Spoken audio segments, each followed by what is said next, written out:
Governo libera na sexta-feira, dia 10 de março, saques das contas inativas do FGTS. Quase 5 milhões de trabalhadores nascidos nos meses de janeiro e fevereiro terão direito a receber o dinheiro na primeira etapa. Segundo a Caixa Econômica Federal, o total a ser liberado nessa leva pode superar 6 bilhões de reais. Dependentes também poderão resgatar as contas inativas do Fundo de Garantia de pessoas que já morreram. Nesse caso, é necessário apresentar a carteira de trabalho do titular da conta, além da identidade do sacador à Caixa. O professor de Ciências Contábeis, Reginaldo Gonçalves, faz um alerta. Carteiras que estão sem baixa após a demissão podem trazer dor de cabeça. Se ele ainda tiver o documento da rescisão, vai bastar ele levar esse documento da rescisão contratual até a Caixa e a Caixa vai liberar esse recurso. Mas que vai haver uma dificuldade num primeiro momento, isso vai haver.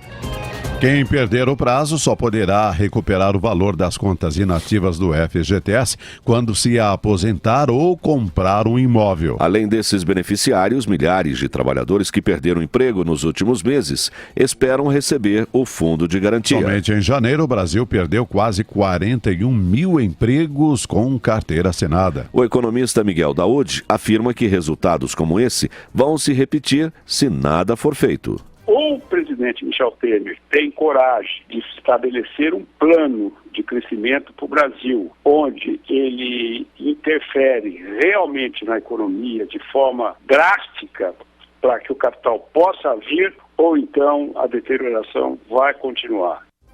A liberação dos recursos das contas inativas do Fundo de Garantia é mais uma das apostas do governo para reaquecer a economia. A expectativa do Ministério da Fazenda é injetar cerca de 30 bilhões de reais na economia com saques do FGTS. Acho que vale destacar outra, não é a primeira vez que tocamos nisso sobre o Fundo de Garantia. Quando ele foi criado em 66, final de 65 e início de 66, houve uma gritaria geral que os trabalhadores estavam perdendo direitos. Se vocês levantarem o material da época, tem uma montanha, teses, inclusive teses acadêmicas sobre o Fundo de Garantia, como é que o fundo retirou o direito dos trabalhadores e tal. E a história mostrou que não era nada disso. E por quê? Até então a indenização do trabalhador era um salário por um ano de trabalho. A grande questão é que muitas vezes a empresa, como muitas, acabavam falindo e deixavam uma massa lá que só Deus sabe, né? Ia demorar décadas, se é que um dia ele ia receber. Então ele não tinha direitos. Tal. Quando foi criado no governo Castelo Branco, por uma dupla econômica,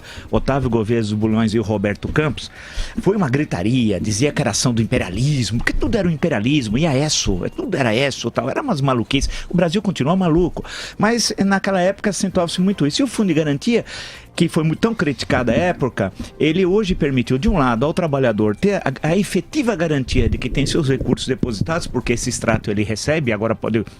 Nos últimos anos pode consultar diretamente pela internet a evolução do seu dinheiro, como também o conjunto desses recursos foram fundamentais para o saneamento básico, para investimentos na construção, na parte de moradia e no saneamento básico. Então aquilo que foi dito como uma grande retirada de direitos de um governo traidor, golpista, etc. tal, a história mostrou que foi fundamental. E permitiu o ingresso do capital estrangeiro, acho que por isso que o pessoal da esquerda gritava, na empresa brasileira, porque eu me lembro que as indústrias reunidas Francisco Matarazzo não puderam ser vendidas porque o custo social dos débitos da IRFM era superior ao patrimônio imobilizado da empresa. E outra coisa, no regime antigo, que é o regime da estabilidade, aos 10 anos, sim, tem isso, é verdade. Aos 9 anos e meio todo mundo era mandado embora.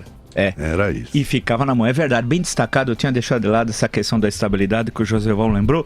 Então, isso acabou. Então o Fundo de Garantia, mostrou, e é aí que muitas vezes a perspectiva da história é necessário a gente nunca esquecer disso, que hoje foi um direito do trabalhador e está saindo agora. Eu inclusive já entrei, certo que tinha algum restinho, falei, vamos consultar, pena que não tinha um centavo, já tinha tirado tudo.